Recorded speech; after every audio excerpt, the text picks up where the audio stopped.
Hello, everyone. Good to see you all. Hi. How's everyone doing? Sid is just grabbing some tea, so she will magically appear momentarily.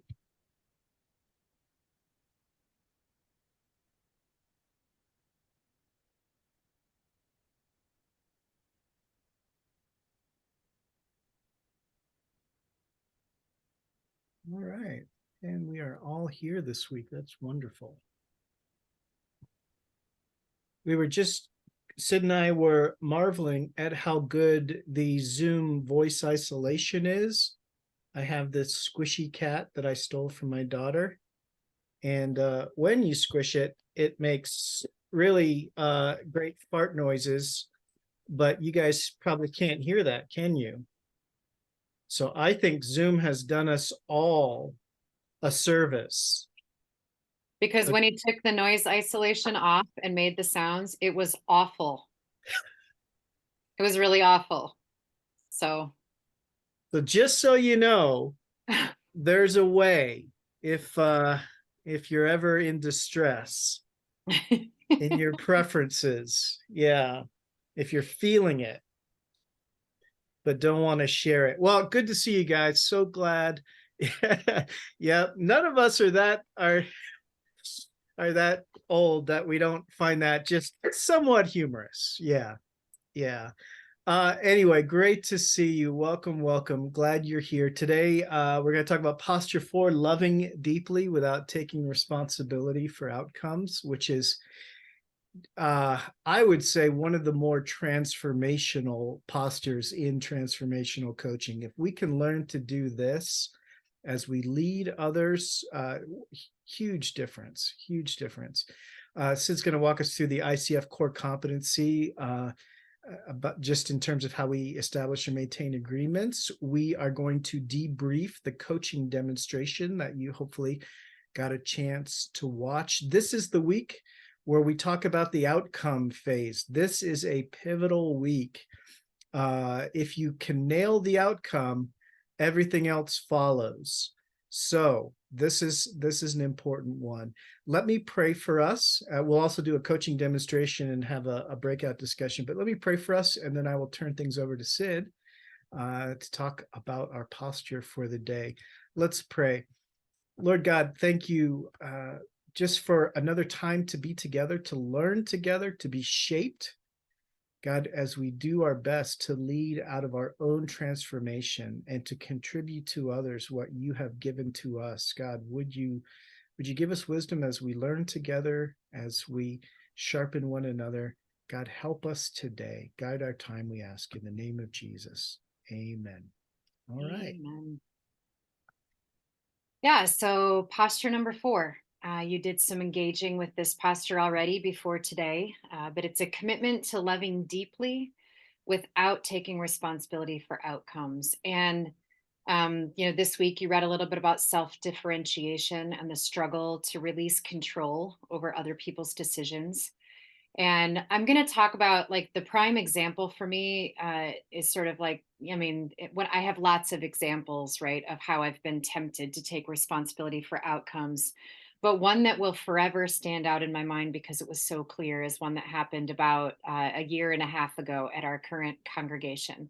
It sort of encapsulates the struggle of not taking ownership or responsibility. And it's in a pastoral context, but then I'll give you some insight into how I see it translating into the coaching environment.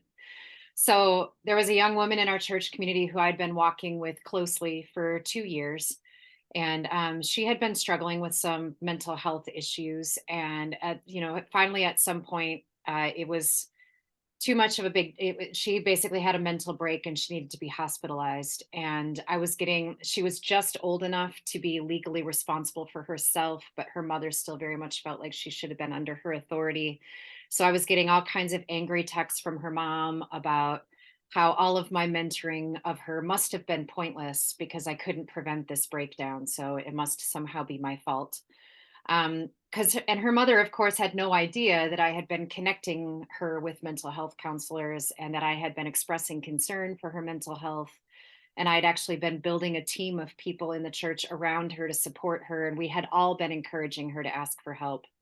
And she had continued to resist the support that was offered. And she had finally reached a point where she was just unsafe, and unable to cope. And so, we ended up sort of banding together and hospitalizing her almost against her will, right? And so, of course, in the whole process, it was incredibly difficult, incredibly painful for everyone involved.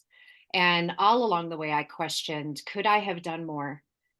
Could I have asked better questions? Should I have been more insistent in, her seeking out care? It was really tempting for me to take on more responsibility for her choices than was mine to carry for her. And I think this is sort of it's a more extreme example, but we can see it in smaller ways in our lives all over the place, because generally people are willing to let us carry as much responsibility as we are willing to take on.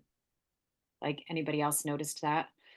And so, someone who is reeling with the consequences of their own decisions is often happy to blame someone else, right? Or to say that someone else let them do it or refused to help them, or somehow they aren't able to take responsibility for their own actions. And so they really want to put it on someone else. Um, and it's amazing how many people seem to believe that other people in their life are so much more powerful than they themselves are. And so it's amazing how many of us can fall into that, and how much that can show up in a coaching context, where when we meet with someone, we're taking on more than our fair share of responsibility, wanting to make sure, that they get a good outcome today, want to make sure that they're going to come up with a great action plan, and that it's somehow our responsibility to make sure that they get there. And then, we can be tempted to feel guilty or like we let them down if they don't come up with really good ideas by the end of a coaching session. Or we might even feel like we should have done more if they end up moving into an action plan that we're like, but wait, no, that's not probably what I would do. But then they're going to do it anyway, or they make a decision to do it anyway. And like, it's hard to release responsibility. But I also imagine that, like, being in that place gives us a small glimpse into the experience of God, where He watches people over and over again, that He's been inviting and encouraging and calling into spaces. And then over and over again, people are going to do what they're going to do, and they don't respond to that invitation and to that guidance. And so, with knowing that this is a glimpse into the experience of God, I think it's really important then to look to, well, how did Jesus handle this kind of thing? Like, how did Jesus exemplify self differentiation? And how did He allow people to make bad choices and to disagree with Him? Like, how did He respond? So, I just want to ask you, you can just unmute yourselves. What are some stories that come to your mind when you think about, how did Jesus allow people to be responsible for their own choices and their own outcomes? How do you see that in the Gospels? My first thought was Judas. Like Jesus even told him, like, go do what you're gonna do. That's like the most extreme. It was like the worst possible outcome for Judas himself, for Jesus, for the other disciples. It was just like bad for everyone, bad all Yeah. around. But Jesus let it happen. Yeah. And in fact said, you've already made your choice. Go do it. Mhm. Yeah. It's a great example, Emma. Think with the rich young ruler, um, Jesus just seemed to be totally fine with him walking away. Yeah. And he didn't get up and chase after him and wait, are you sure? Yeah. I Good. was I've thought about that story. Like it just struck me the other day. Like he could have been the 13th disciple. Like Jesus literally invited him to become one of his disciples. Like, because other people they would say, can I come follow you now? And he'd be like, no, go back home. But that guy, he literally, like, he could have been another apostle. He could have written a book of the Bible, like, and Jesus let him walk away. Like, wow. Yeah. And I think the self-differentiation in there was not just in letting him walk away, but in not modifying The call. Jesus. Yeah, not saying, okay, wait. Actually, what if we take it down? What if we start slow? what if we did this? What if if it was just, a percentage or, yeah, he just said, Yeah. here's what it's going to take. And yeah, but he looked on him with compassion. He felt it, but he still stayed true to what he was calling the guy to.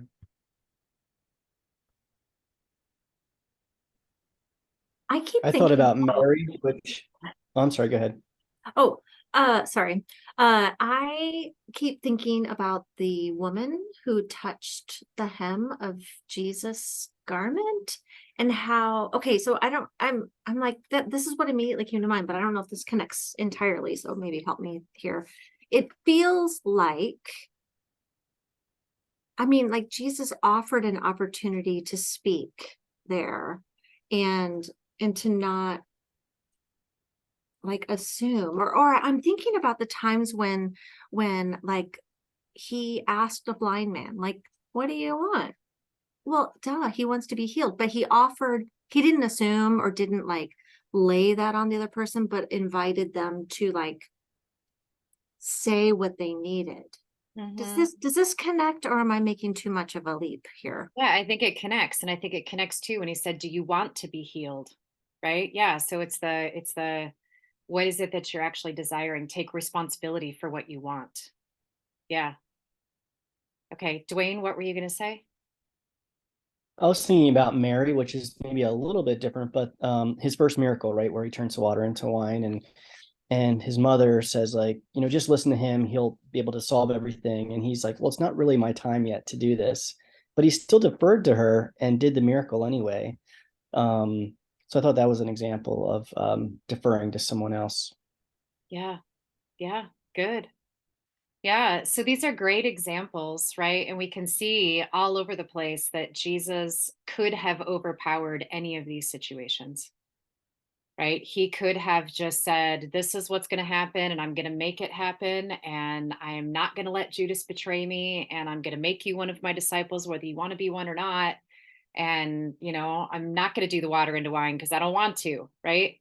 But he didn't overpower any of those situations because he knows that overpowering is not love, and taking people's agency away from them is not loving deeply.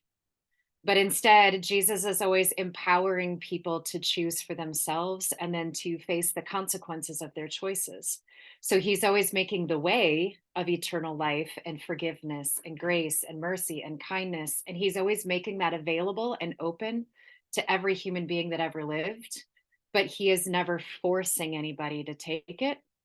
And he's always just calling and inviting and never taking away a person's responsibility to choose to receive the free gift that's given or to refuse it.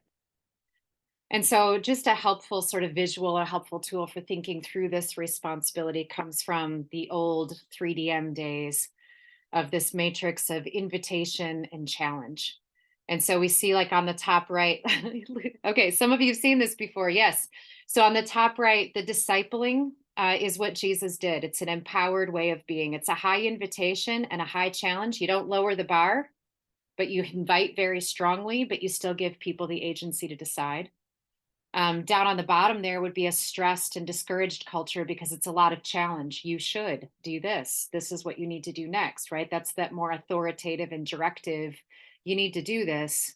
But there's low connection or low support, low invitation there. And that just, causes people to feel sort of disempowered and discouraged. And then up in the top left, there's that consumer cozy culture where there's a lot of connection and support and invitation, but there's very little challenge. And then down in the other one is, just bored, apathetic culture. And so as we kind of look at that, it gives us a sense of like, well, which place do we want to be in? Where is loving deeply? And I want to suggest it's in this discipling, empowered culture. And that's the space we want to be in as coaches. We want to be offering a lot of support, a lot of encouragement to allow people to use their own agency. And we want to be really expressing a lot of belief in them, which allows them to rise to a high bar and not continue to compromise because we believe they're capable, right? Or we believe that they have what it takes. And so that combination is what we're going for. And that's what it means to love deeply, but without taking responsibility. So it's not an emotional attachment that overwhelms people, and it's not a sacrificial duty to persevere, but it's this ability to have compassionate curiosity for someone who is placing their transformation first, right? Helping them see that they're the ones who I have the power and the ability to say yes to the transformation that God is inviting them into. So it's a posture of holding them up and out, empty palmed, right, to our Savior, giving, with the ability to commit and submit to his lead. And so in transformational coaching, we believe that it's possible to love deeply with that open-handed position, allowing the Spirit, who knows way more about the person than we do, way more about their life context, to engage in the most effective means possible and to lead the client rather than feeling like we have the burden to lead the client. And so it allows the client the dignity and the honor of taking responsibility for themselves and then living with their own decisions for their own lives, right? It creates this responsibility and ownership, the space for them to explore options and to build confidence. And it understands also that failure is not a bad thing, but that failure is a necessary part of transformation and development. And so the failure is not a failure on our part as coaches or on their part as learners, but it's okay. So what do we learn from that? What does this reveal to us? And so transformational coaches understand this by not taking responsibility for client outcomes. In fact, refusing to take responsibility for client outcomes. So instead of being tempted to direct or to lead or suggest outcomes or even evaluate our coaching based on what our client's action steps are by the end of the conversation, instead we release all of that to the client and honor their ability to choose and release the outcome to the Spirit as they submit to him. And so that ability to release and submit is a demonstration of our deep love, which is only possible as an overflow of the love that God has for each person that we have seen him expressed in the stories that we mentioned in the Gospels.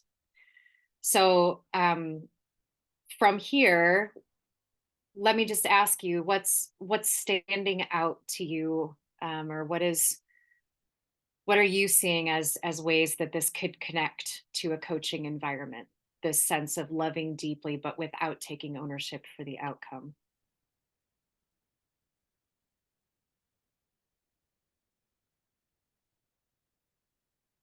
Or what's challenging about thinking this way? Well, I feel like it connects to ministry so much in that it's like the gospel, we're responsible for telling it, but we're not responsible for making people believe it. We can't change anyone's heart. It's all, if we truly believe it and walk it, it's freeing. It's very freeing because we get to focus on what God wants us to do and we don't have to try to be God. Praise God. Yeah. Yeah. Yeah.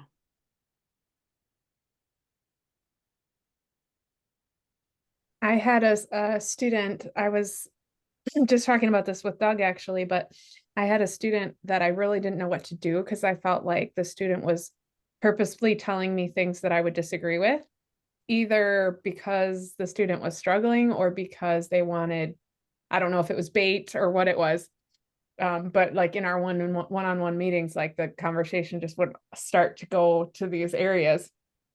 And I wrote down the quote from the posture of being present to someone, even when you disagree, is one of the most powerful gifts you can give anyone and build a bridge to deeper connection. And so it kind of gave me permission to just, I don't have to figure out what to say to those topics because my internal conflict was like, I don't want to talk about this because it's not helpful for the student. And I don't want to affirm what she's saying. Like, I don't want to agree with these views, but I just don't even want to be in this discussion. Like, this is not helpful. It's not for her spiritual health. But so like thinking of it that way, where it's like, just literally being okay with being here and not trying to like fix it or like manipulate the conversation, just like, okay, I guess this is what I'm going to listen to for a half hour and literally not do anything about. Like, to me, that seemed irresponsible at first, but then I'm like, oh no, actually that's just like showing her that I can like literally be in the same room with her while she talks about this and not try to like correct her or like avoid or just literally sit there. Wow. It just seemed too easy. Yeah. What was that like for you? And like what did that do for you internally? Well, like the day that I realized the problem, I wanted it to feel I wanted to be comfortable. And so that's like what we were discussing is like, how can I be comfortable with this or what do I do? And then once I kind of thought about it more and we talked it through and got opinions and stuff, like the next time it happened, I was like, oh, really? So I literally have no, like, my responsibility is to just be here. And I was like, this is so much better. It was so much more relaxing. It was just like, okay, so this is just, I basically just kind of watched the clock and like, answered when I could, but it was like, I literally have no responsibility here. But it's still success. Like, it's not useless time either. Yeah. It's like, Yeah, because you were able to offer her your presence mm-hmm, and not feel like you had to have an agenda to mm-hmm, fix or to change. mm-hmm. Yeah. Or And that that like would not be not at all. addressing it was bad. Like I was like, no, not addressing it is what I'm supposed to do. Yeah, I Yeah. wonder what that will do for her. Like, I wonder what you'll notice over time as you Mm-hmm. continue to do that. Yeah. Yeah. I think too, I guess to piggyback on the importance of that is I feel like there's a lot of people, especially who have either been hurt by church or are unchurched, dechurched, whatever. That is the complete opposite posture that they expect from Christians or have maybe experienced from Christians. And unfortunately, they're not getting the right impression of Jesus. And so if we can provide that for them, it can almost be so startling that it like is a good kind of shock to their system. And so just that of being a demonstration of who Jesus really was, not who he is sometimes represented or caricatured even to being in our world today. Yeah, it ties back to the posture of creating an environment of safety and acceptance without condemnation or judgment. Yeah, it's good. Yeah, so this posture actually ties in really well with the ICF competency for this week too, which is to establish and maintain agreements. And this can be focused on outcomes, so it ties into our outcomes, but it sort of goes along with every time you have a conversation with someone else. And so, some of these points at the top are more about like establishing the parameters at the beginning of an ongoing relationship. So things about like describing what the process of coaching is, sort of deciding what's appropriate in this relationship and what's not, sort of like this is what this relationship is about, and reaching agreement about things that are logical and pragmatic, right? Like scheduling fees, duration, all that kind of stuff. And then overall plans and goals. But then it's also when you get down to point number 5 and 6, now you're starting to get into session by session. So when you're having a conversation, you're partnering with the coachee to sort of set what is this climate, this chemistry going to be like? So you're not going to come in with your own style and be like, this is the way we do it, no matter what, but you're sort of taking your cues from your client. And that's a way of establishing and maintaining agreement. It may not be verbally spoken, but it's still something you're noticing and agreeing to. And then helping them to identify throughout a conversation what it is that they want to accomplish in this particular session. And then there's a couple more points that even give even more detail. So working at, what does the coachee need to address, or what do they want to resolve, or what do they want to accomplish? And that's giving them that sense of agency, right? That empowerment of asking that question, what is it that you want? And then getting to defining the measure for success by the end of this conversation or by this engagement. Like, what is success looking like to you? It may look different to me, but we're going to go with your definition of what success looks like. And then you're going to partner throughout the conversation to manage time and to keep focus. And that's where we talk about using the outcome like a tether, coming back to it often, like going back. Are we still on track? Is this still what we're talking about? And then, going along with that desired outcome, unless the coachee says, actually, I think it's changing, or I think I want something different now. And then working together to end the conversation in a way that sort of honors the experience. And that can be done through highlights, or that can be done through even just asking, like, does this feel like a good place to leave this conversation? but just sort of like agreeing that the conversation has come to a satisfying close for the day. So those are all some ways that you're maintaining the ownership and the responsibility of the client, but partnering together by offering these ways of loving deeply throughout the conversation, but leaving the responsibility in the hands of the client. We want to give you some time to process this in breakout rooms, to talk about this posture, to talk about this competency. Sid is going to put some questions that you guys can draw from in the chat there. Yeah, do your best we're going to give you guys 10 minutes together. Talk through these. If you don't get through them all, that's okay. The goal here is just to have some good processing time together. So I think we will, with that, send you off to breakouts, and we'll see you back here in 10 minutes.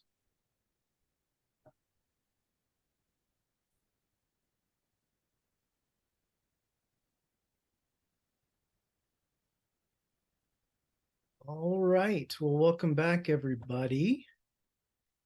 I trust you guys had good discussions and good interaction in the breakout rooms. We want to jump right in to talking about the outcome phase. As we said, this is a really pivotal piece of the coaching model and fits well into our coach accordion, as we're choosing to call it.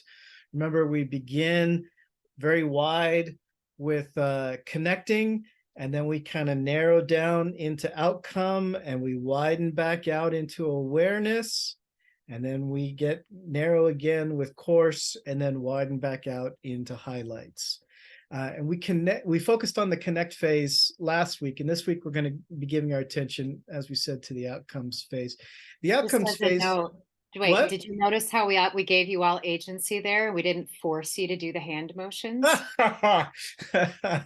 We let you take responsibility for whether or not you would play the accordion with us. Yeah, anyway, let's see. The outcome phase totally got me off track. Outcome phase is where the client determines a clear outcome for the time that you have together. It's not necessarily like everything that they want in life. It may not be the ultimate solution, but it's the goal for the conversation. Where do they want to end up? What do they want to get out of your time together? The outcome really serves as an anchor point that keeps us in service to the client and keeps us from getting too sucked into the details of the situation or off chasing all the different rabbits that we could. When the client gets sidetracked, the nice thing is we can always go back to the outcome. When you get lost, go back to the outcome. It's the anchor that holds the whole coaching conversation together and what it all flows through. There's three primary types of outcomes that we can talk about. One is an outcome that will involve action and direction in a particular situation. They may say, I've got this choice in front of me. By the end of this call, I want to think through the pros and cons. I want to make a decision. There are outcomes that involve clarity and a greater understanding of the situation. They just might say, I want to have thought through this on a more deep level. I want to think about the situation and maybe consider some things that I'm not seeing right now. And then there's the outcomes that create awareness and developmental insights in or about the client. It's just those things of, I want to think through. It's very, very similar to clarity, but I want to think through this. I want to come to greater awareness of maybe what's going on in my own heart, right? And what we always want to focus on are what we call SMART goals. Yeah, and you don't want to, so at the beginning of the conversation, it's just helpful for you to have this in your mind as a coach. You're not going to actually ask right away. You're not going to try to drive down to smartness just in the outcome, but you want to be thinking about it in the sense of, okay, this person has expressed this. Is this going to be something we can measure by the end of this conversation? Like, is this something that by the time we are finished, are we going to know whether we met that outcome or not? And so that's something that, like, okay, that will make it more measurable. Specific would be like, I want to come up with ideas. Okay, well, how many ideas would feel good? And what would those ideas be like? What kind of ideas, right? So that's the specific and the measurable. The attainable, is this something we can actually like find some movement on in an hour, right? If it's like, I want to figure out this entire transition that I'm going through right now. And I want to have all the pieces organized along with like a 6-month trajectory. And like, I want to have detailed notes about everything. Well, you're like, well, that's probably not attainable in an hour. So then how could we chunk it down to something smaller? And then relevant, like, is this something that feels relevant to where your client is in their life and what's important and what they're valuing right now, and helping them see what will getting to this outcome by the end of our conversation, what will that do for you? Like, how will that be relevant to what you're dealing with right now? And then time bound in the coaching conversation as well. We've only got an hour here and then we'll deal with it later. So that's, as you're thinking about the outcome, it's going to be different as you think about the outcome than it will be when we get into the course phase. When we get into the course phase, that's where you're really going to work the SMART goals. And so just to give you an idea, it's always good to know with the end in mind, sort of what you're heading toward. So we're going to give a little more detail about the SMART goals, knowing that this is really going to be more of the course phase, but just giving you a heads up of how outcome and course can be connected to each other. So to start with specific, for the conversation, we're being specific about what can be talked about within 1 hour. And so we want to use a lot of keywords like who, what, when, where, which, and we want to have like no ambiguity. Like, as much as possible, try not to have ambiguous language like some, or I want to have some idea, or I want to have something better than what I have, or I'm having a hard time coming up with anything super vague because it's not the way I generally think, but I think you know what I mean, like really vague outcome.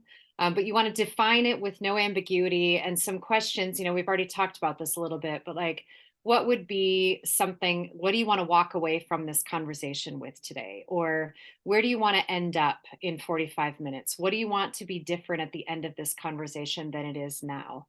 And then along with that, so some who, what, where, which questions to go with that. Well, who is going to be involved in this? What is it that you want to accomplish? What constraints or which constraints or requirements do you have?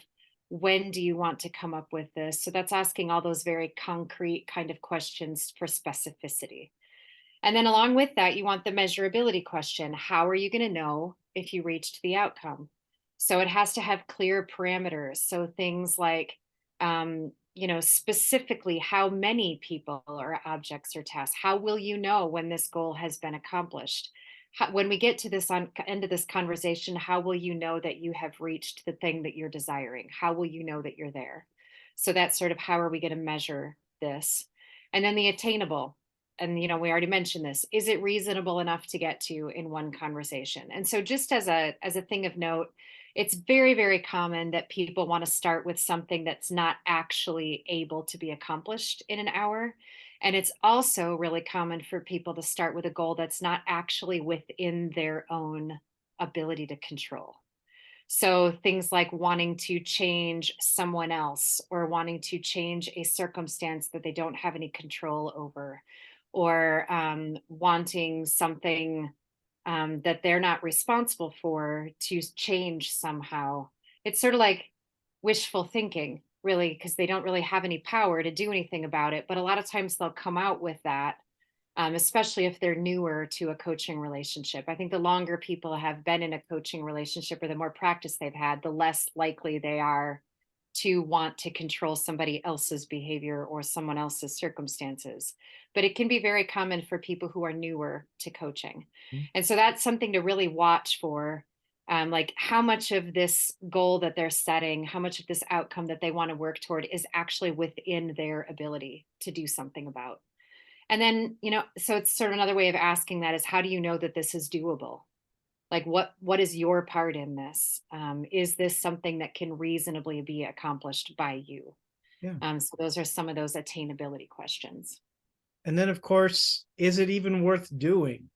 Is this goal worth accomplishing to you?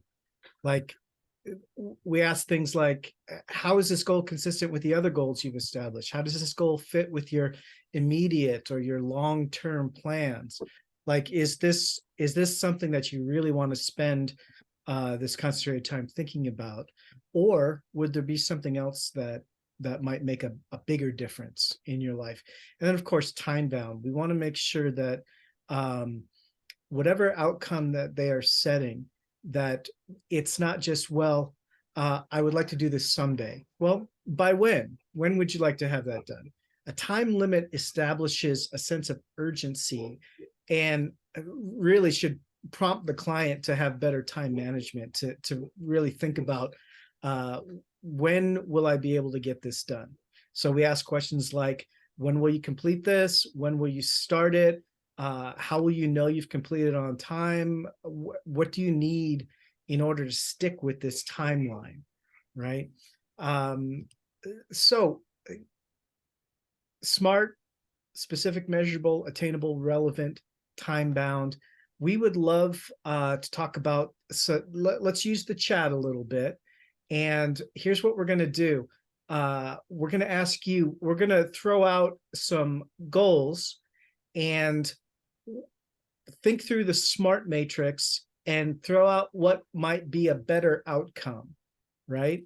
So let's, I just threw one in the chat. I want to lose 50 pounds by the end of the month. How could that be a SMART outcome? Because that's not attainable, right? And instead of just telling, I think Bob jokingly said when I first came up with this, Bob was like, get a saw. Unless you saw off a limb, that probably won't happen. So what you can put in the chat would be like, what would be a SMART goal? But also, what questions could you be asking someone to help them move towards a SMART goal? So you can do either one. You can reformulate the goal in a smart way, or you can ask some question. Oh, who told you to do that? Good, Luke. Okay, a longer time frame. Yep. So we might say we might ask something like, how has weight loss gone for you in the past? What have you been able to lose within a month previously? You know, yeah. What's the motivation behind that? What kind of evidence do you have that 50-pound weight loss is sort of like, how, explain to me why that seems like a good idea? Why a month? Good. Yeah, so by asking these kinds of questions, hopefully you would get to something a little bit more reasonable like this. In the next 30 days, I want to create new eating and exercise patterns that will move me toward healthy weight loss. Right? It's a little more reasonable, a little more tangible. It's more specific because it's including exercise patterns, eating habits. It includes that relevancy toward healthy weight loss, not extreme, Good. Yeah. Here's another one. I want my staff team to treat each other better. I mean, that's a laudable vision for the future.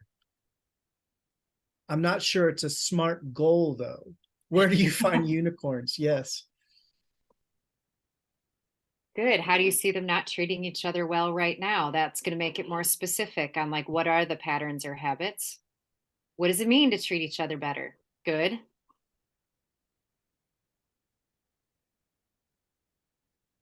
Start thinking about what is within the locus of control for the person that you're talking to. What do you want the staff to look like? Yeah. How would you affect change in your staff? Yeah. Is this really about everybody or just a few? Hopes for the team. How would you need to change yourself to work towards that? See, now nice. That is an excellent question. Yeah. And that might prompt something like, I want to clearly define the values I would like to shape our working culture so that Mhm. I can evaluate our current practices as a staff team in light of Yeah. those values. And how will you know when your staff is relating better? That's excellent. Nice. How That's are we getting at the measuring it? measurability question. Good. Yeah. Great. Yeah. Let's have somebody else throw out a not smart goal. One of you type one in the chat. Let's do another one. Something that's not smart.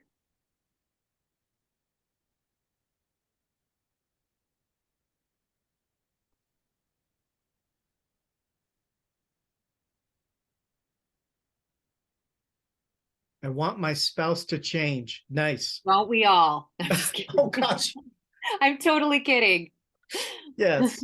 But it's true. There are things that we would like to change about pretty much everybody we're in relationship with. So, Whether they're friends or bosses or coworkers or yeah. yeah. Why did you marry them? Okay, that might be Set in the right tone of voice, though. I understand what you're saying, right? You're okay. looking Yes. for Tell like, what me. is it that originally drew you Yes. to the Tell me person? what you were. Yes, that's good. Why did you marry them? Yes. Then Tone with is a different everything. tone of voice, it sounds judgy. Well, why'd you Yes. marry him then? Yes. Yeah. What do you So- think was going to happen? How would we go about making that a smarter or a smart goal?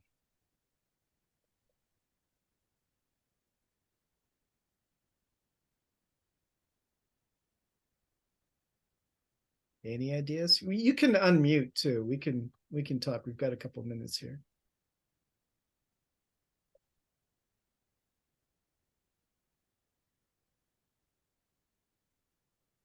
I was Doug is thinking typing. something about the communication. Like, Mm. have you talked about these things? But like Yeah. trying to move it a little bit more to the talking about it.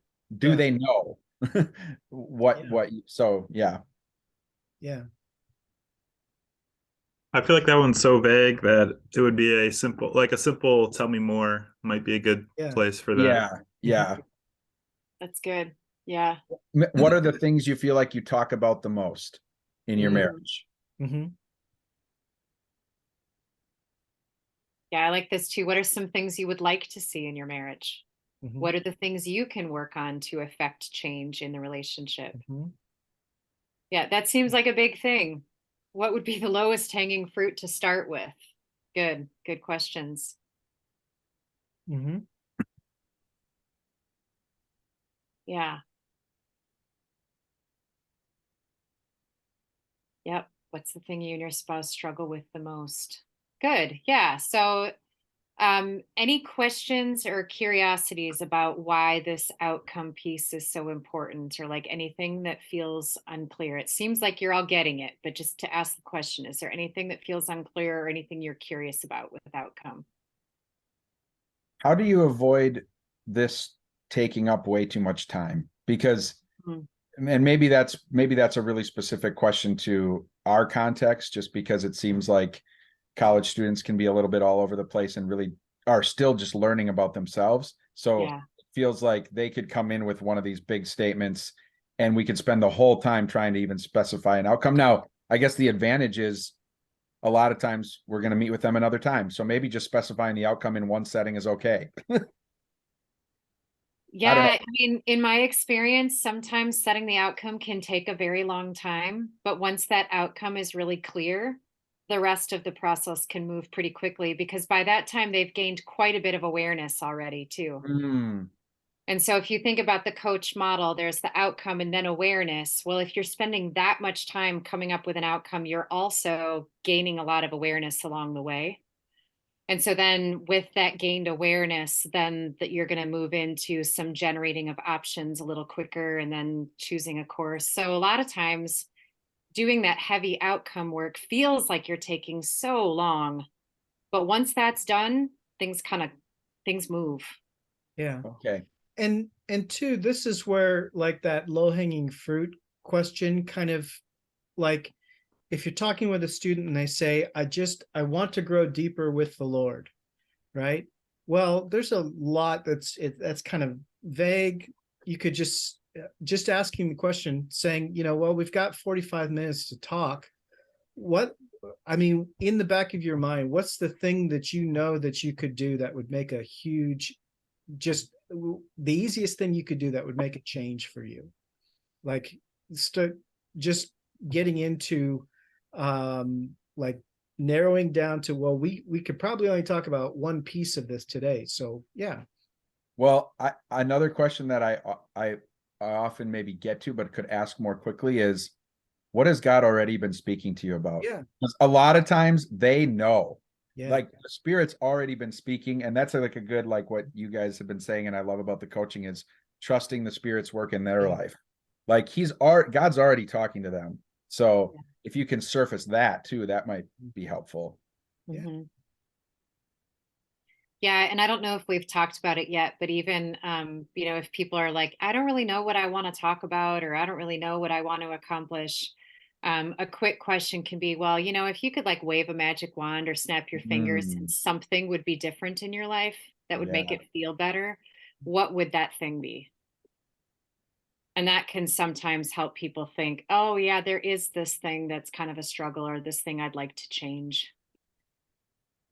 Yeah. I was thinking about our accordion analogy, and when you were talking about how the outcome work actually overlaps, it's like you're playing a chord on the accordion. You're hitting like three things in the outcome phase. Thank you, Luke. I appreciate you building on the metaphor. Yeah. Yeah, that's great.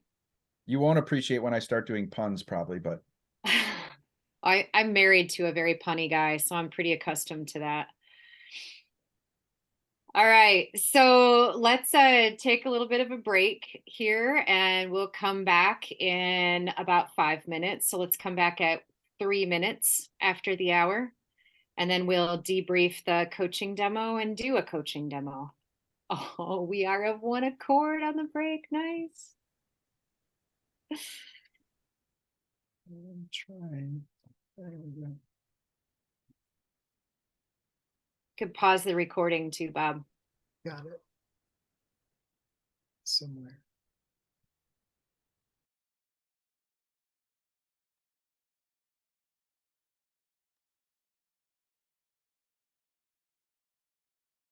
Oh, I think I said 3 minutes after, so we got to give him a little grace. All right. That's Dwayne's here.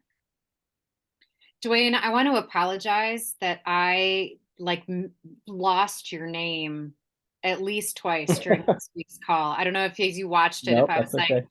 and then I would like totally blank. I was like, his name starts with a D, but I cannot remember what it is right now. So I just really wanted to apologize for that. That must have been a little Apology squirmy to accepted, and that's watch. fine. Okay. It's easy when you've got a Doug there and a Dustin. Yeah. I know. And that's why I Lots of was like, names. it's a D name, but I cannot get it. It was like, and then my son works with a guy named Drew. So I was like, anyway, I just felt bad later. I was like, and now he's got to watch that recording with me struggling to get his name. Well, Amy does it to me all the time. It should be like, Jack, Bentley. No. I'm like, I'm the dog's name now? No, it's Bob. Come on. The things that happen when our brains get a little focused on other things, right? Yes. Yeah.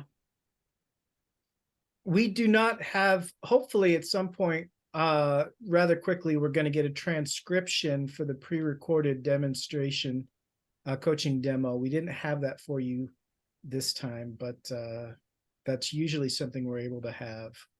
Well, we barely had the demo for you this time, so Yes. thanks for your patience on that. Had to re-record. Yeah. So let's just start with sort of a basic question. Since we're talking about outcome, this is talking about the coaching demonstration. Could you see a show of hands of who was able to watch it? It's okay. We're not going to like leap through. Oh, you all did. You're such fabulous students. Thank you. Wonderful. I really appreciate it when everybody comes prepared, because it makes such a big difference when you're trying to have a conversation about something. So way to go. Thank you all for taking this seriously. So what did you notice about outcome. Let's really zero in on outcome. Like you could talk about what kind of outcome it was, how we got to that outcome. Just what did you notice about the outcome phase specifically? And just unmute and talk. Yeah. I noticed that you wrote Oh. it down. Oh, I keep interrupting you. I'm No, sorry. no, you go first. I noticed that you jotted it down, and I thought that was something I want to take with me because I don't always do that, and I think that would be helpful to be able to later on in the conversation after we've talked about a lot of things like, okay, yeah, this is what we were going to talk about. So just a little thing, but Yeah. Yeah. And I'm hopeless. If I don't write it down, I will not remember what they said. So that's like something I desperately need. If I don't write down their outcome, I will lose it. So yeah, for me, it's never an option. I was impressed at how self-aware he was with like what he knew worked for him, having that framework, and then have a couple action steps. I thought that was pretty wise. And I loved how that shifted through the conversation. And like when like I was like, she's gonna ask if the goal still stands, and you did. So you could tell it's like he seemed to be straying a little bit from what the agreed upon outcome was. So I loved that built in to the conversation. So yeah. Yeah, I'm glad that you could feel it. Like that's great that you could feel like I don't know. Feel like we're working towards something different now. And that happens, right? That like he's like, I want an action plan. And then we started talking. He's like, I don't think action is the right fit anymore. So yeah, I'm glad you felt that. I would say, oh, go ahead. Go ahead, I Emma. liked the narrowing question you asked about like if you had to name like a shortcut or a phrase to describe this. Like, because I thought that it really in a gentle way pressured him to like, okay, like, but really, what is this about? Like, or I liked the question you asked about what did past failure look like, you know, because then it helped him to like decide what is success. Yeah.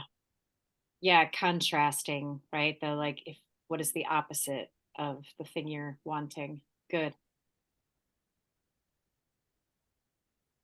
Doug and Dustin, you both were going to say something, and I will allow Dustin to speak first. All right, I got a crying baby in the background now, but I would say what I really appreciated was, I think as I've been in coaching situations, I feel like the most challenging thing is narrowing a broad kind of like outcome, and it felt like his started like pretty broad, and through only like several questions, really narrowed and was focused, and I felt like it was just really helpful for me to kind of see that in action and recognize that you have to get to that place of not leaving it too broad, because I think leaving it too broad just really disrupts the rest of the call. yeah. Yeah. Because when it's too broad, then you have too much wandering room, right? And then you're exploring several things at once.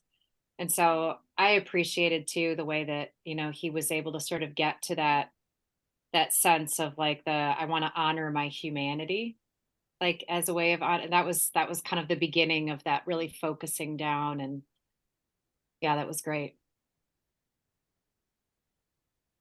Yeah, a couple of things. I just appreciate I think it was around 27 minutes or so. You just said something about, come up with a filter and let the filter that helps you move into practical steps. Just the way that you seem to continue to bring it back to the desired outcome.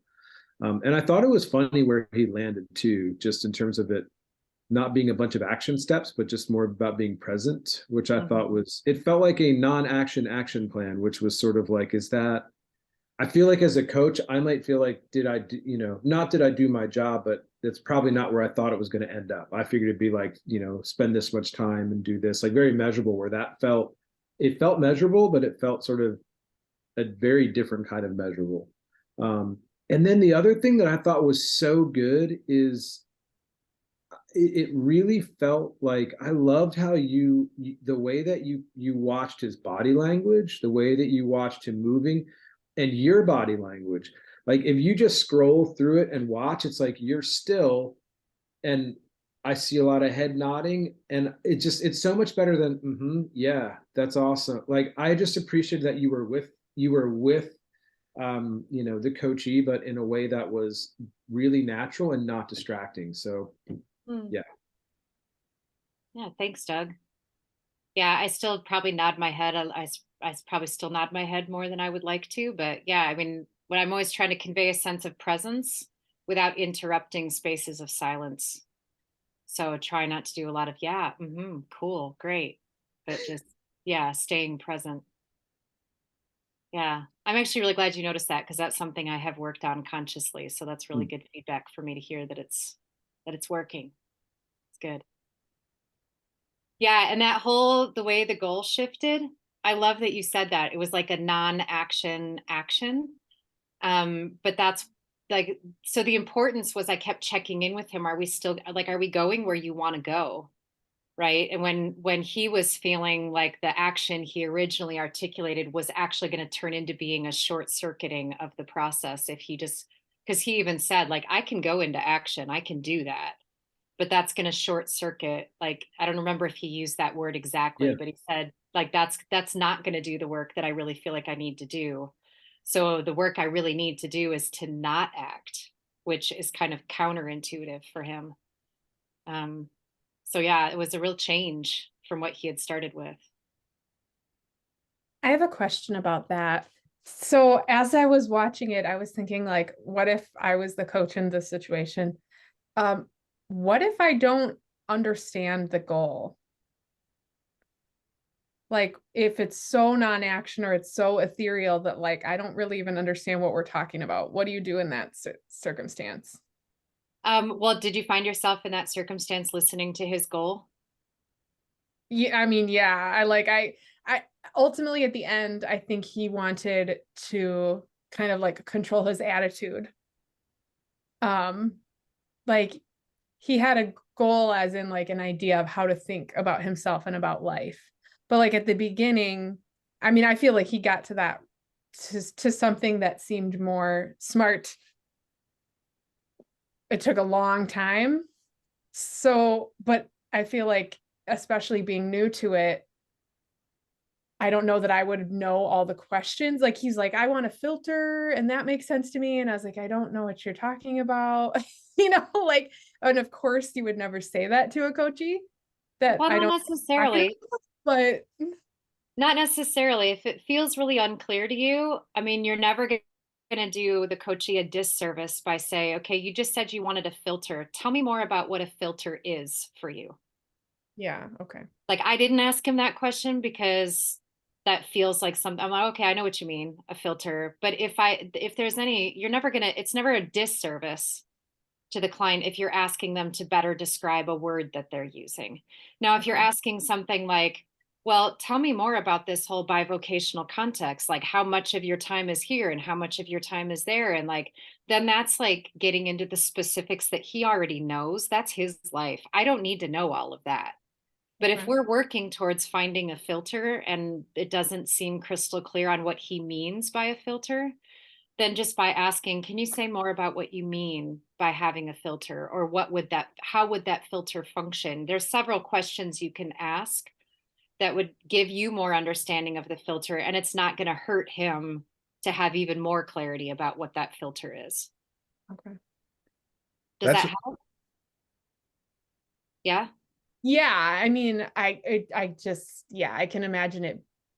Then it would be follow-up questions, but yeah, it would be like, well, filter is kind of like how to think about something. And then it would be like, well, how do I make that like specific or measurable? Like, how do you know when you've decided how to think about something? Or like, it's just so much easier to think of a goal as in like, I'm going to remind myself one time every day of something I'm grateful for, like an action step. But Yeah. so one action step, I was just kind of like, okay, how do you know when you've had self-discovery? Like, yeah. Okay. Yeah. but the thing that made it specific was that he wanted a very specific phrase that he could repeat to himself. Right. Yeah. Basically, it was like a centering phrase would be another way to say filter. And so, but I think, Sid, I have really appreciated you bringing out the point that we don't need the specific details. So questioning them about details is not helpful, but we have to have a shared understanding or we can't help them. So like, Emma, if you don't know what he means by that and you just kind of keep going, you're not going to really be able to help him.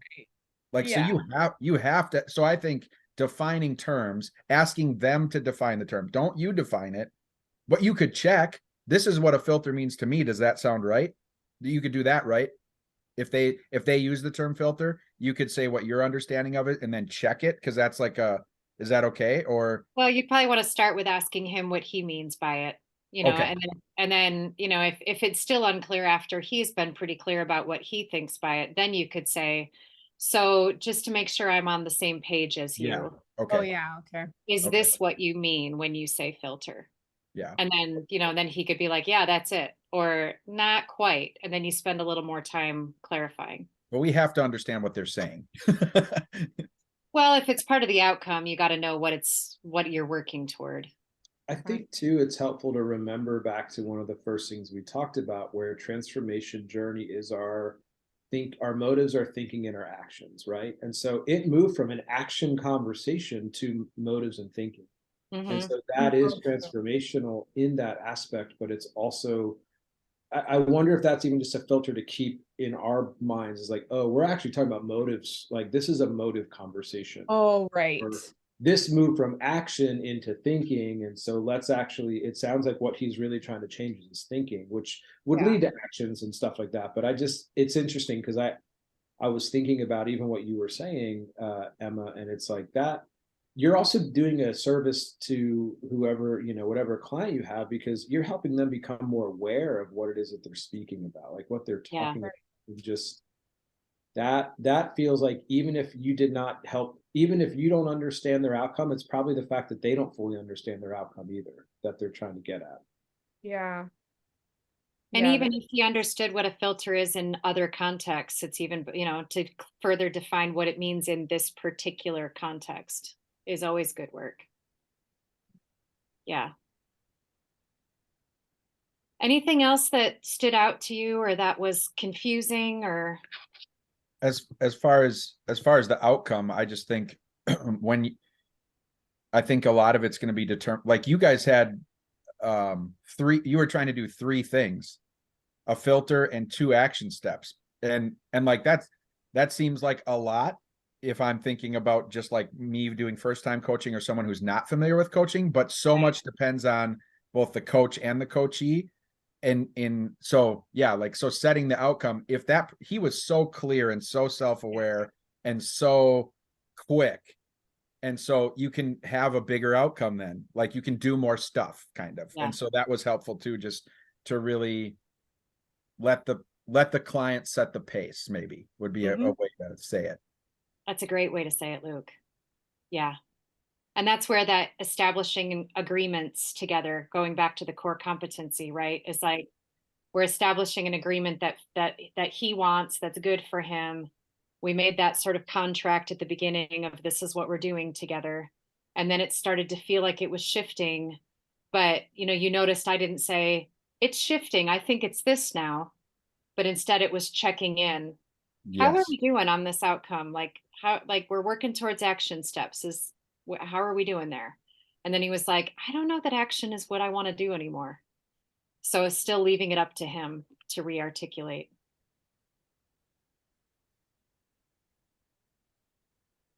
Yeah. All right. Well, should we move into our coaching demo? Yeah, and just you feel free to go back and rewatch later on if it makes sense as we do different parts of the coach model. I'll just say, I think I could have ended the conversation a little bit better. Like sort of coming to that establishing the agreement of how to end the session. I kind of didn't really do that. So as we get to that part, you could kind of go back and go, what is she talking about that she didn't really do that? And then you might notice, oh, it's something we haven't talked about yet. So you probably didn't notice that it was missing. But that's just something I noticed when the recording was over. I was like, oh, I could have ended that a little bit more clearly. Like we could have worked together on an ending. So that's just something to note if you're ever to go back and look at it again. Is that like in addition to highlights then, Sid? Because like that doesn't seem like highlights. It's sort of like once the course is finished, sort of checking in on like, have we done what we set out to do? Is this a good, like, are It's you the finish line of the course. right? Yeah, the Okay. finish line of the course. And I kind of moved straight from, I didn't really tie up the course as Okay. tightly as I would have before I moved into the highlights. And I think part of that is just because he was in this like deeply invitational, like, he, like God was inviting him and moving. And so I was less tidy about it, I think. As I was reflecting, that's probably why I didn't wrap it up as tightly, is because he was in this more, he was sort of in his vision, right? Of like the vision of the Psalm 23 and being at the table. And so I think it didn't get as tidy. Yeah. Sid, real quick, one more question Yeah. in regards to that. So even if you were thinking about like the next coaching session, right? And he sends sort of a pre-coaching worksheet that has nothing to do with that entire thing that just took place. Like what would you even mention that, or would you just say this is what he wants to work on? Or I would just ask, like, if I would just say, hey, how is that posture going? I mean, that's part of the connect phase, is Right. reviewing what we talked about last week and checking in on Okay. how it's going. Yeah. Yeah, because I mean, he might not need to do anything further with it, but it's still good to ask him so that, right. like, I've gone to many coaching sessions and I don't even remember what we talked about the last time until they ask me. And then I'm like, oh, right. Yes. Let me update you on that. And it's so good for me to have it brought back to my attention. Yeah. I mean, I don't want to put any more work on your already busy plate, but I'd love to see another session with the two of you, just to see sort of continuation, whether it was that or something different. Yeah, selfishly, it'd be great. To see the follow up. Yeah, to Yeah. see another coaching session. So almost like we've got to see like one in the series and then another one in the series. Just it might Yeah. be kind of helpful. But Okay. That's good feedback. I'll write it down.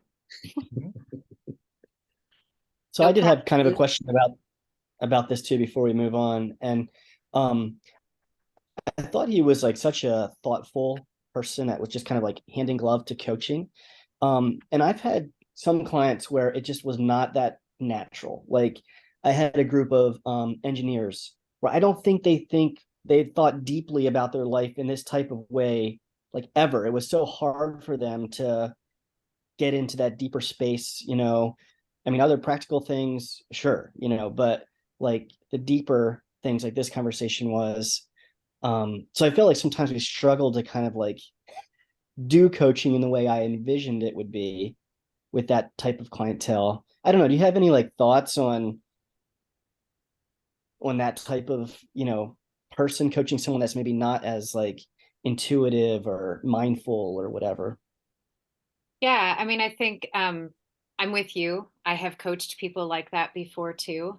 It's not my sweet spot, but that doesn't mean they don't benefit from coaching, right? So it's sort of a noticing, like if you notice yourself feeling a little bit frustrated with people that are a little more straightforward or practical or concrete, then that helps you understand, okay, what kind of people do I serve best as a coach? But I mean, anybody can benefit from coaching, and it can be very pragmatic and concrete, and what feels to you like you're staying on the surface, but is still really going to serve that person for what they want from coaching. So I think it's an awareness of, this isn't thoroughly satisfying for me, but I can still serve this client. And maybe I don't want to go looking for these kinds of clients, but can I still serve them when I do end up in front of them, right? Which is sort of that releasing the outcome, letting go of our own agendas of what coaching should look like or what we want it to look like.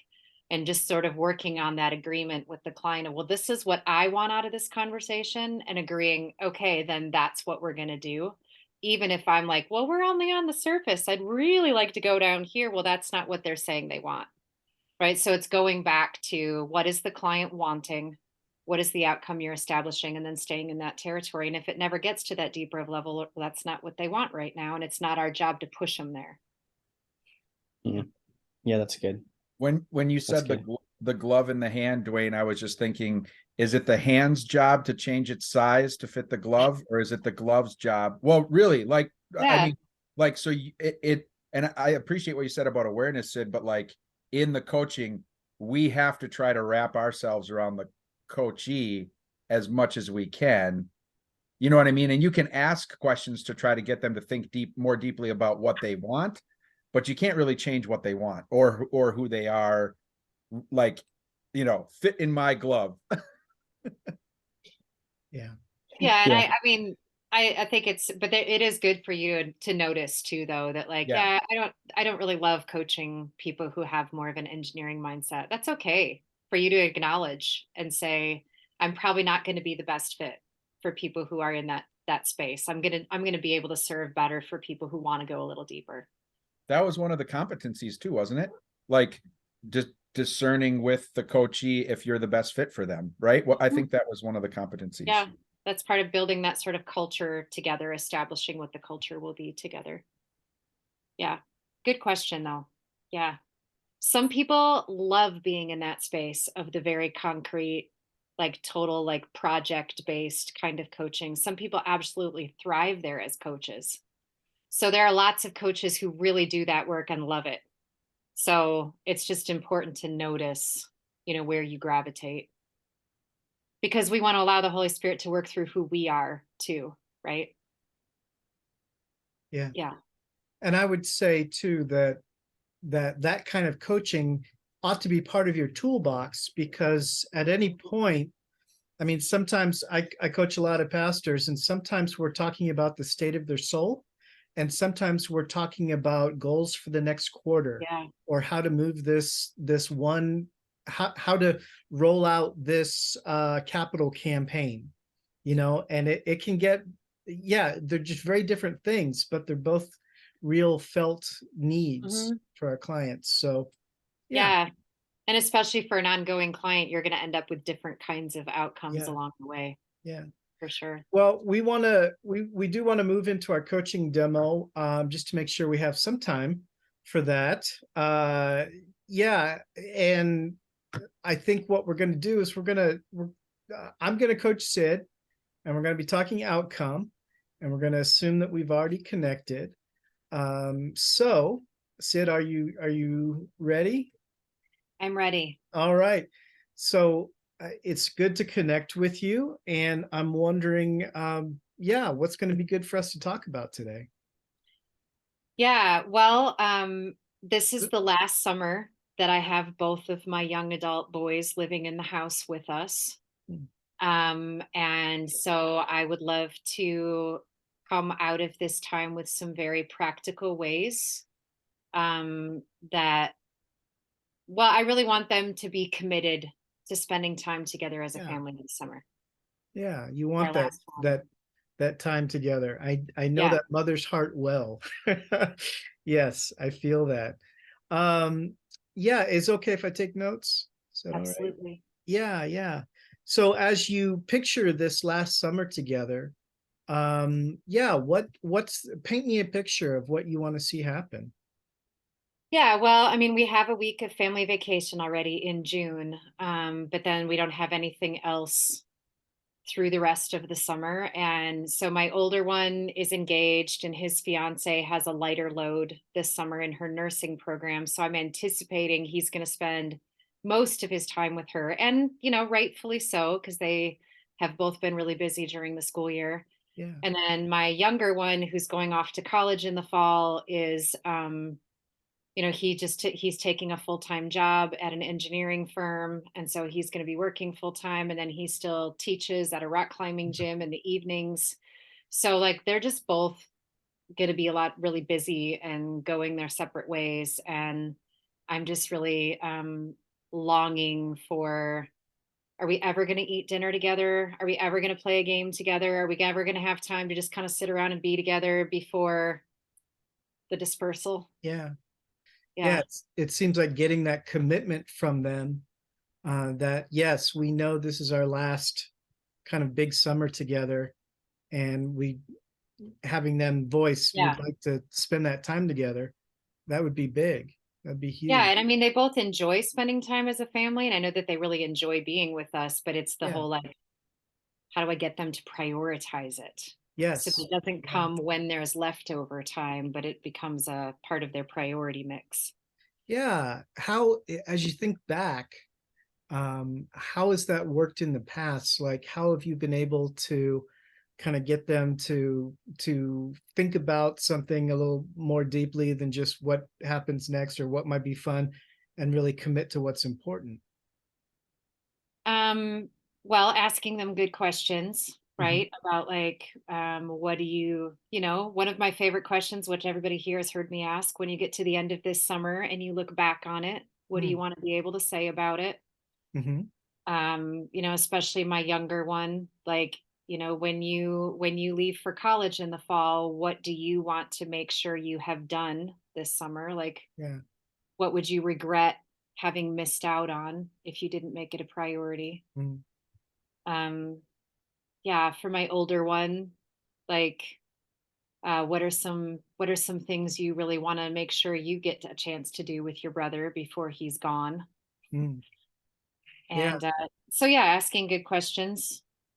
What do you imagine their answers might be now? I mean, as they're thinking about this upcoming summer, what might they want to be prioritizing, or what do you have an Well, inclination? I know my older one is so excited that his girlfriend, like, she has her finals this Friday, and he's just like so ready to spend Yeah. all of his time with her. Mm. So I know he'd be like, well, I don't know. I want to spend all my time with Isabel, and if I have time, I'll hang out. No, I mean, he does value his brother, but you Yeah. know, I mean, like, he's just, they've been missing each other big time, Mm. and I understand young love is very powerful. Oh yeah. But yeah, I think he would want to say like that he had, because he kind of has a discipleship relationship with his little brother. So I think he would probably want to be like, I want to make sure that we've had some good conversations about how he's preparing for dorm life, and you know how he's gonna um, plan ahead for his life of faith when Yeah. he doesn't have the support that he has now. That's what I would anticipate. Yes. Um, my younger one kind of lives in the moment. So if I asked him, he'd probably be like, I don't know. Yeah. Yeah. Like, I want to have some fun with my friends and make a lot of money so I can pay my tuition bill. And that'd be probably about it. Okay. All right. Well, let's take a pause here, because I'm not sure that we really have a smart outcome in mind. So we want to debrief a little bit. Um, what, in terms of our outcome, what were you guys thinking as we were starting to work on that, as we started to walk down? First, what was Sid's outcome that she specified? She wanted to get the boys to prioritize quality time. Yes. Yeah.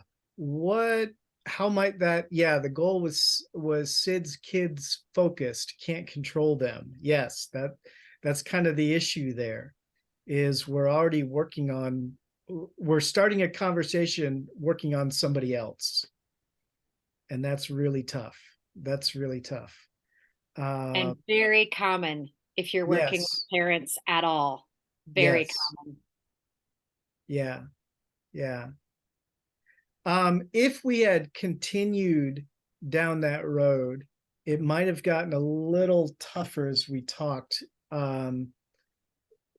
This one, we didn't have quite enough time to really get bogged down. But here are, just as you're having these kinds of conversations, a couple things to watch for are when the conversation slows down and falls flat. Like, as we're just kind of, it feels like we're spinning our wheels, right? or at a certain point, if the outcome seems foggy and unclear, and you're kind of loath to ask, well, what was it again? Or what are we working towards? It's not uncommon to start feeling that emotional agitation or frustration in yourself as a coach, as someone's just kind of talking around and you're like, listen, I know the issue is you're trying to control somebody else. And you can either let that keep going and you'll just keep getting more and more agitated, or you can kind of pump the brakes and go back and try to work on the outcome again. And if the conversation seems to go nowhere, so we want to try it again. But this time we'll try to get more towards a SMART goal. I'm even going to ask the question differently as we start. So Sid, just in the short time that we have, what outcome would really make this a win? This conversation, what can we work Yeah, towards? I would like to walk away with maybe 2 or 3 specific invitations that I can extend toward my family Yeah, to help cultivate family time this summer. 2 or 3 specific invitations that you can offer them. Mm-hmm. Yeah, that will hopefully lead to cultivating that time together. Yeah. Yeah. Awesome. Yeah. What as you think about those invitations, just intuitively, what's coming to mind? What do you want to put out there, or what could you put out there that might? Yeah, well, I'd love to, I love to eat together as a family. So, thinking about like some specific, sorry, it's snowing again. Okay. Just some like Bummer. really specific like meals that I can invite them to. So probably needing to do some exploring, especially with my older one, to find out like when his fiance is generally going to be busy. Like I think she has a babysitting job for the summer. So finding out like when is she always going to be tied up, so that we can kind of like, when you're not seeing her, can we prioritize having a meal together, like even if it's like every other week, or something like that, but just being really specific and putting it on the calendar, and Good. Yeah. all committing to it. So that might be really good. Yeah, finding some regular rhythms. Yeah. Yeah, finding some really good rhythms for that. And then also just I'm so grateful that they're taking vacation time to do a family vacation. Like that Yeah. means the world to me. And so making sure that I'm super expressive in my gratitude toward them for Yeah. that, for one thing. And then Yeah. I think on that family vacation, just asking them, like, how would you like to spend time together as a family throughout the summer? So that we can make sure that by the time we send, him off to college, we feel like we've all had some good family time, and, we've established some good connections before he takes off. Yeah. And then I want to just do like, at least one bonfire in the backyard, and, do some maybe a game night, a bonfire, and a couple meals together. Mm. Maybe a tiny road trip, because road trips have been a huge part of our family life. So even if it was just like to Chicago for the weekend or something like that, just a tiny little road trip. Yeah. Yeah. That doesn't require them to take vacation time. I can tell there's some emotion happening Yeah, as you yeah, think about and I mean this. it's going to be extra challenging because we have a summer youth intern who's going to be living with us, which I didn't really put together until Yes. until recently. I was like, oh, we're going to have somebody living in our house with us, and it's our last summer together as a family. Ooh, that wasn't the best planning. Um, so I think it's going to require an extra level of intentionality, and like maybe that dinner invitation will need to be out of the house so that we're not saying to this guy, yeah, we're all going to hang out tonight, but you can't be here. That would just be awkward and uncomfortable. And that's also why, like, I think that weekend away would be kind of nice too, because then it's away from the house. And Yeah. Yeah, so those are the things that are also like in the background there, is like we have someone living with us. So those sort of natural, spontaneous hanging out as a family will be probably less frequent than it Yeah. is now.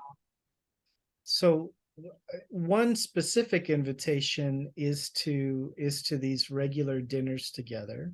Mm-hmm. And I hear you coming up with a couple different ideas in terms of, well, we could also take a short road trip, some other things. I'm wondering, just overall, I think I hear you saying on this vacation, you want to take time to express your hopes and desires for the summer as a whole. Yeah. Yeah. And find out what they want too. Cause I mean, that's like, we have a week and then we Yeah. can have more time to do that. Cause yeah, I don't want to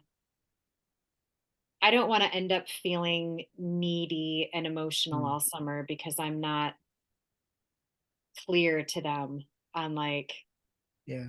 I'm not usually like I'm not a super needy, demanding mom in general. Like they complain to me about like how their friends as moms are like super like grabby. And so they've always appreciated, Mom, you're so laid back and like you're just available when we're around, but you're not like needy and demanding. And so I think I just want to make sure that I'm clear on like, I know I'm usually laid back, but it feels a little different this summer because I Yeah. know it's the last time. Yeah. And so, like, I just want to be honest about that and like really be clear with them on like, I might get a little emotional this summer, and that's not, you're not responsible for that, but you also need to recognize that like, this is a transition for me. It's coming. Yeah. And I just need you to be aware of it. And, like, I might do some rather kooky things this summer that even I'm not expecting. Yeah. Like, and that's just, who knows what's going to come out of me this summer. I'm not entirely sure. Yeah. But this is the place it's coming from, right? And like the desire, I think we can all sort of probably avoid some really bizarre behavior from me if we have a couple things that I know are going to sort of be in that territory. Yeah. Yeah. You want to help prepare them for, mom might be a little different this summer, Yeah. and just kind of, it sounds like you're saying, I have some expectations going into this, and I just want to be clear about what my hopes and dreams are for Yeah. Yeah. this And I mean, I summer. can't demand it, but just to be, Yeah. let it be known. Yeah. I'm wondering though, for you, as you're thinking about preparing them, um, yeah, what about preparing you? What will that look like? I mean, there's the hope and the dream that this kind of all comes together, um, and not to raise the specter of disappointment, but nothing ever turns out exactly like we want. So I'm just wondering, for you, how will you manage that internal, you know, reality versus expectations? Like what? Yeah, well, I feel like that's where on the family vacation, I'd really like to talk to them about, what do you guys all want for the summer? What feels reasonable for all of us to expect? Yeah.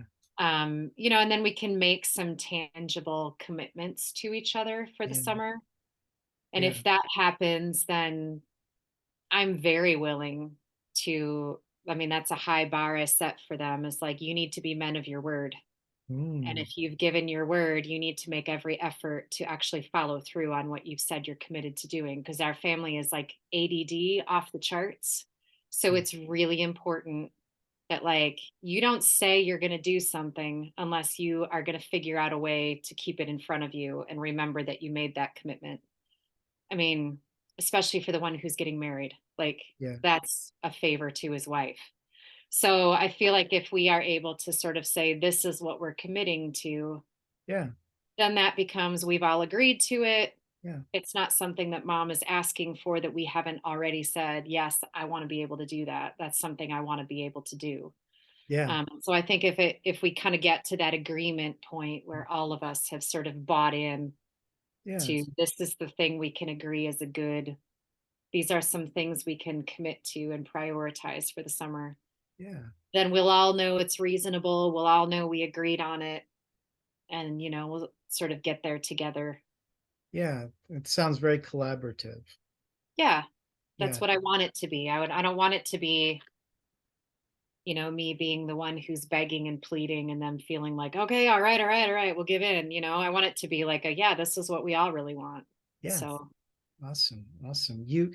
One of the invitations is to this regular time together around the table. What other invitations might you want to offer? Could you offer to them? well, I definitely want to offer like one-on-one invitations too, if they're open. I mean, a lot of it, since it's going to be collaborative, I kind of have to, you know, Mm, find out what their ideas are too.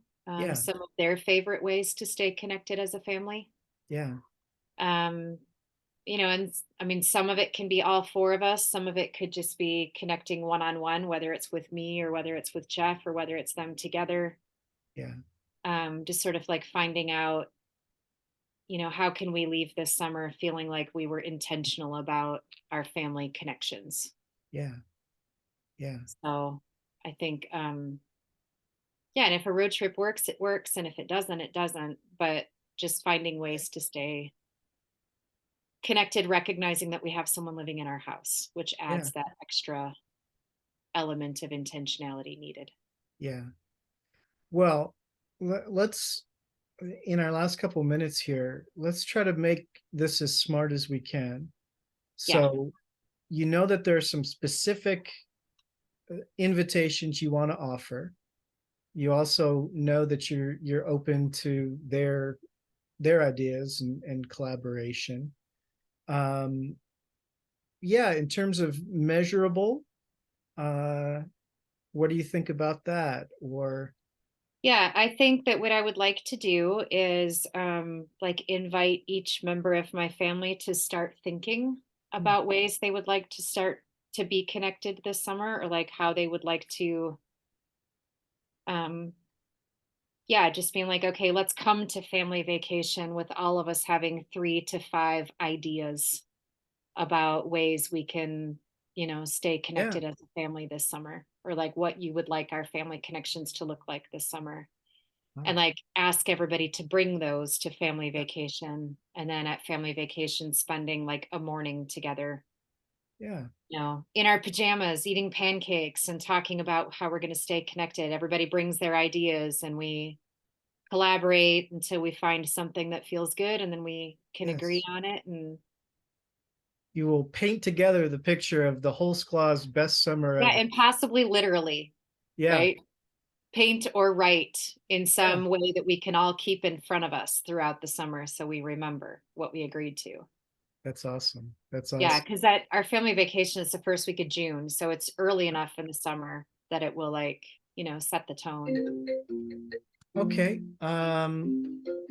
Sorry about that. I don't know if you could Okay. hear the phone going off or if Zoom hid that.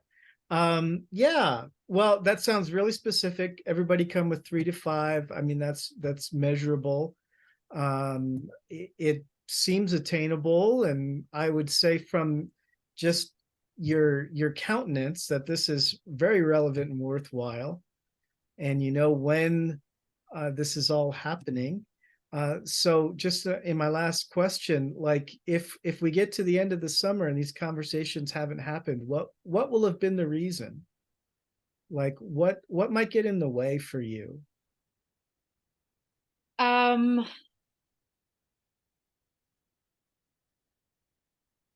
what will have gotten in the way for me will have been me um not pressing Hmm, on this is important to me and I hmm, really want to make the time for this. yeah, So if it turns out to be like we're on vacation, it's like, oh, not now. We don't want to talk about it right now. Like if I don't stick with it and just go, okay, fine, let's go do something else instead. And then if I don't actually stick with it, okay, if now doesn't work, then when are we going to do it? yeah, yeah, And making sure that like, you know, I'm clear on like I need this conversation to happen before this week is over. So when is the best time for everybody so that we can make that happen? That's good. Um, Is there someone you can ask to help you with that, or some way that you can make sure that? Yeah, you know, my greatest ally in that is going to be my older son, Okay. actually, because he's very relational, he's very intentional, and Mm, he will want to follow through on this just as much as I do, probably. okay. Um, and he will get annoyed and frustrated if the other two are sort of blowing it off. He'll be like, "No, you guys, this is important." And Awesome. that kind of energy will bring everybody back. Okay, all right, all right. If there's two of you saying it's important, then all right, we'll do it. So he can be your co-conspirator in this. Yes. Awesome. Awesome. Well,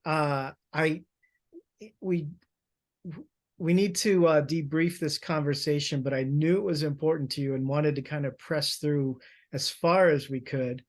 Do you feel like you've got some? You went in wanting 2 to 3 specific invitations. Sounds Yeah, like you've this kind is of better. yeah. This is better because the collaborative piece of it is really important. And if they Okay. had just been my invitations, it Yeah. feels different than if we all agree together on what we want to Yeah. do. Well, it sounds like you have some invitations. You're also I'm adding inviting to them to them. collaborate. Yes, inviting Yes. their yeah, excellent, excellent. So for everyone watching, let's just take a couple minutes here. And how is this different?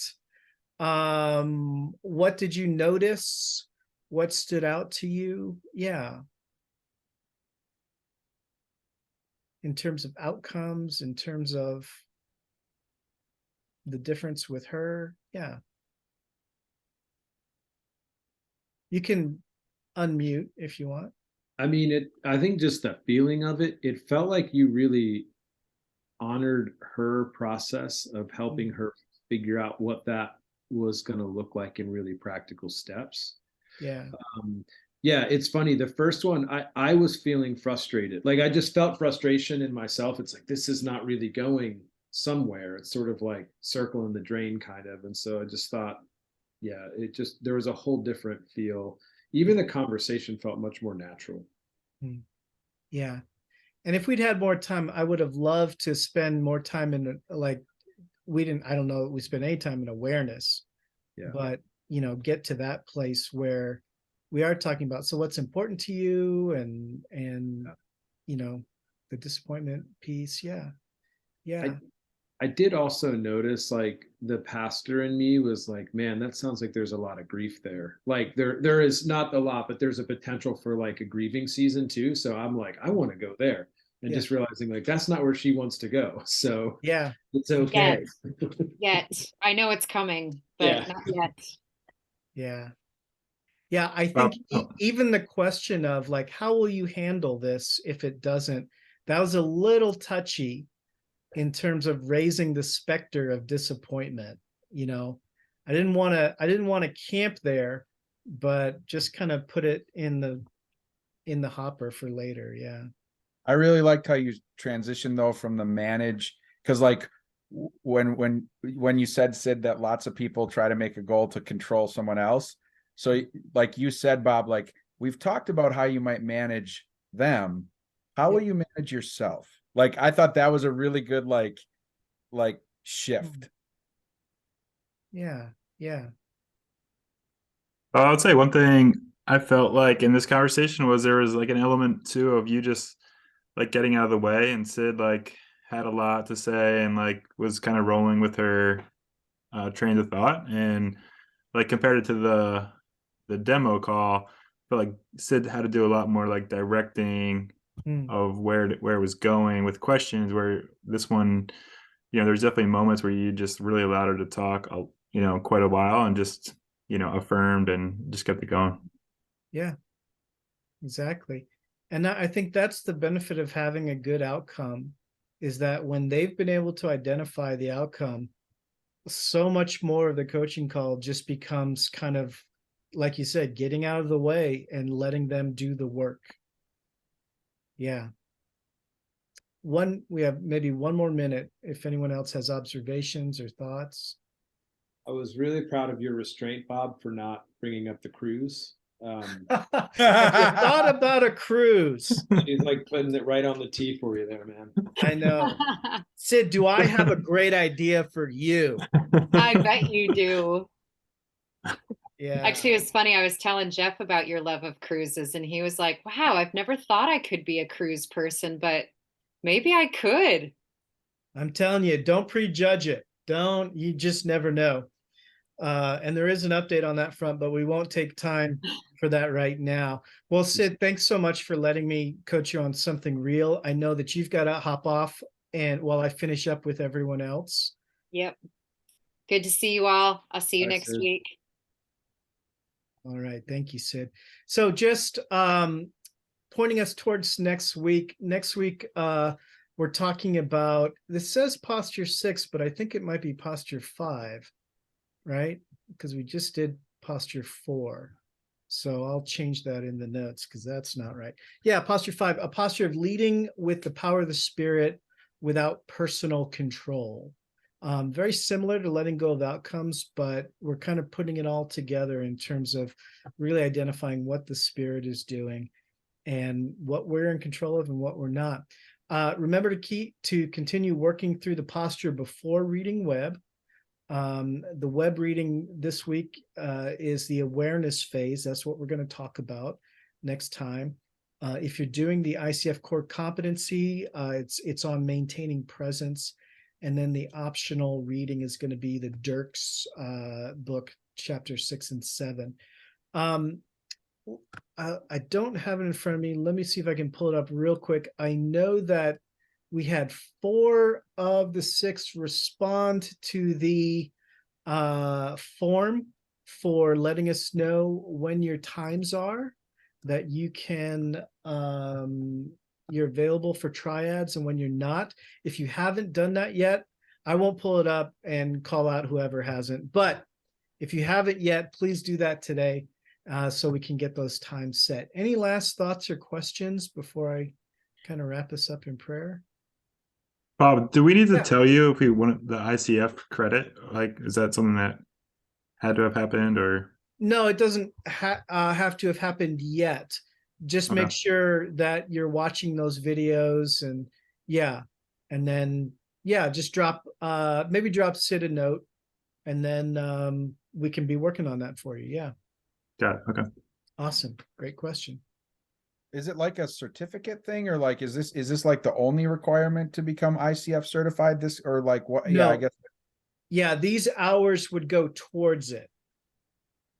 You have to have a certain number of training hours, a certain number of coaching hours, a certain number of supervised coaching. Yeah. Okay. So and then like we can just find out all of those requirements on the ICF website. Correct. Is it ICF.org? It is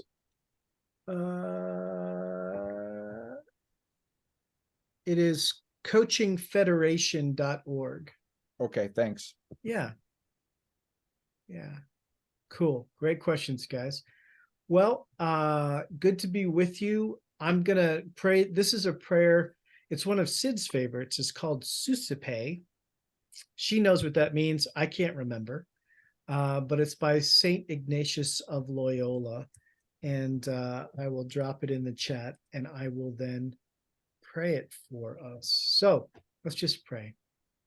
Lord, take and receive all my liberty, my memory, my understanding, and my entire will, all that I have and call my own. You have given all to me, and to you, Lord, I return it. Everything is yours. Do with it what you will. Give me only your love and your grace. That is enough for me. All right, guys, go in peace. And as you do your best to let go of outcomes this week, notice those places where, as you're doing things, you're tempted to take responsibility for outcomes and do the opposite and see what difference it makes. Talk to you soon. Take care.